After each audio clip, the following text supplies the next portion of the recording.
नाब ने एक और एक्शन लेते हुए एक और केस में बड़ी रकूम और असासे बरामद कर लिए हैं, लेकिन आज तक ऐसे केसेस का अंजाम क्या हुआ, ये बड़ा अहम सवाल है। क्या सब नुमाइशी कार्रवाइयां हैं?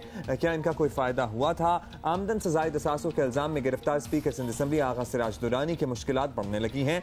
नाम मफरूर मुलजिम गुलजार अहमद को वादा मौफ गवाह के तौर पर पेश करेगा। और आपको ये भी बताएं कि गुलजार अहमद की अमरीका से वापसी आइंदा चंद रोज़ में मुतवक्के है। ज़राए के मुताबिक गुलजार अहमद को आगा सिराज दुरानी की फैमिली के एजेंट के तौर पर पेश किया जाएगा। वो 750 मिलियन की जायदाद बेचने का दावेदार बनेगा और गुलजार अहमद का भाई गुज़िश्ता रोज़ नैब हुकाम के सामने पेश हुआ था। ज़राए के मुताबिक आगा सिराज दुरानी के लॉकर से बरामद गैर मुल्की करेंसी की मालियत जो है 55,18,744 रुपए है।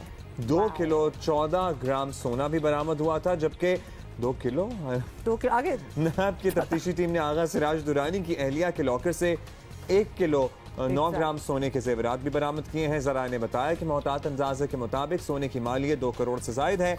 ज़राए के मुताबिक आगा सिराज दुरानी के करीबी समझे जाने वाले 25 अफसरान नाब के रेडार पर हैं। नाब हुक्काम ने आगा सिराज दुरानी के करीबी साथी शकील सुमरो की तफसीलात भी तलब कर ली हैं। नाब कवानीन के माहिर अब्बास ने हमें ज्वाइन किया, उनसे मज़ीद राजा साहब, नैब ने सिराज दुरानी और अहले खाना के बैंक लॉकर से गैर मुल्की करेंसी, सोना, ठीक ठाक किस्म का माल बरामद किया है। बताया गया है कि एक वादा माफ गवाह भी मिल गया है। तो क्या ये केस मजबूत बनता नजर आ रहा है आपको? इस सिलसिले में नैब को काफ़ी मदद करनी होगी लॉकर्स के पास चीज़ें रखना, क्योंकि हम जानते हैं आगा सिराज दुरानी का एक बड़ा स्ट्रॉन्ग फैमिली और फ्यूडल बैकग्राउंड है और उनकी पुरानी जायदादें भी हैं, ज़मीनें भी हैं। तो ये अभी इट्स टू अर्ली कि ये केस कितना स्ट्रॉन्ग है, लेकिन अब देखा यह जाएगा कि आगा सिराज दुरानी इन तमाम चीज़ों का इनका अगर वो लॉकर्स में उन्होंने अरबों करोड़ों रुपए की चीज़ें अगर रखी थी, अभी हमें पता नहीं चला कि वो कितने करोड़ हैं, कितना उसकी मालियत है।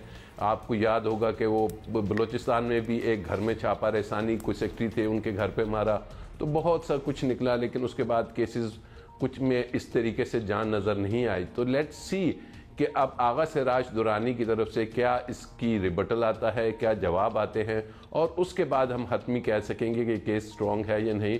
क्योंकि नैब की जो परफॉर्मेंस रही है वो कोई शानदार परफॉर्मेंस हम देखते, उसके ऊपर वाकई ही कुछ क्वेश्चन मार्क्स हैं। हाँ, ये बताइएगा, इससे पहले डॉक्टर आसिम का हमने केस देखा, अनवर मजीद वगैरह के मामलात भी नैब ने बड़े दावे किए, इसमें मीडिया को बहुत कुछ भी दिखाया गया, लेकिन इन केसेस का कुछ बना नहीं। अब यहाँ कहाँ मसला आपको नजर आता है अब्बास साहब?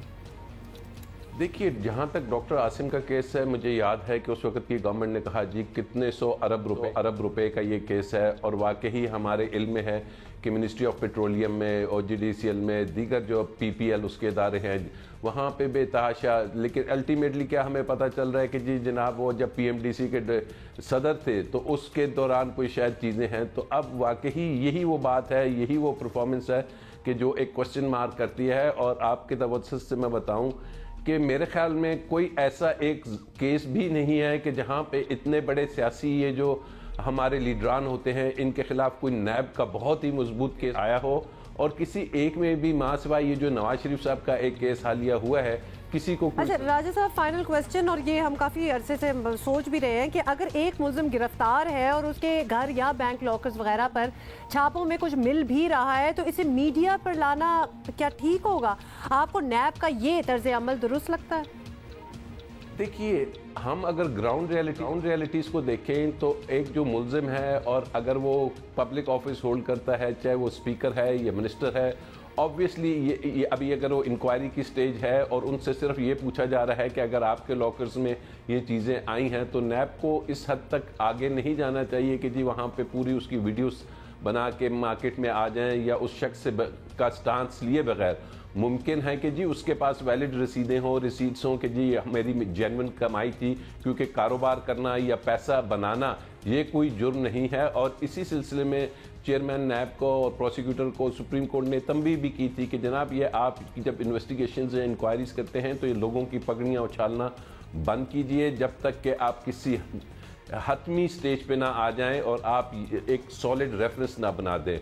तो मैं समझता हूँ ज़ाती तौर पे, चाहे वो एक सिविल सर्वेंट हो या वो एक पब्लिक ऑफिस होल्डर है, तो अगर अभी नैब के पास वो शवाहिद या वो चीज़ें नहीं मौजूद تو اس طریقے سے اس کو میڈیا میں لانا obviously ایک شخص کی جو اس کی کانسٹیٹیوشنل رائٹ ہے کہ اس کی جو سیلف رسپیکٹ ہے وہ اس سے خراب ہوتی ہے. اور خاص کر سیاستدان یا سرکاری ملازم جب ایک دفعہ نیب کا ان کے اوپر ایک لگ جاتا ہے ٹھپا تو بڑے ان کے لیے پرابلمز ہوتے ہیں, خاص کر ہماری سوسائٹی میں بھی, کہ جناب یہ تو نیب زدہ ہیں یا اس قسم. تو ان چیزوں کو, یہ ایسی چیزیں ہیں کہ اوائڈ کی جا سکتی ہیں, اور جو چیزیں اوائڈ کی سکتی ہیں انہیں بہت شکریہ. اور آپ صحیح کہہ رہے ہیں کہ واقعی اگر ایک پرسیپشن قائم ہو جائے یہی دو چار چیزیں دیکھ کے تو انسان پھر اپنا نام کلیئر کر بھی نہیں سکتا, ایون دو اس کے پاس سب کچھ پروف ہو, جو کہ اس کیس میں ابھی ہمیں پتہ نہیں ہے, بٹ جسٹ سے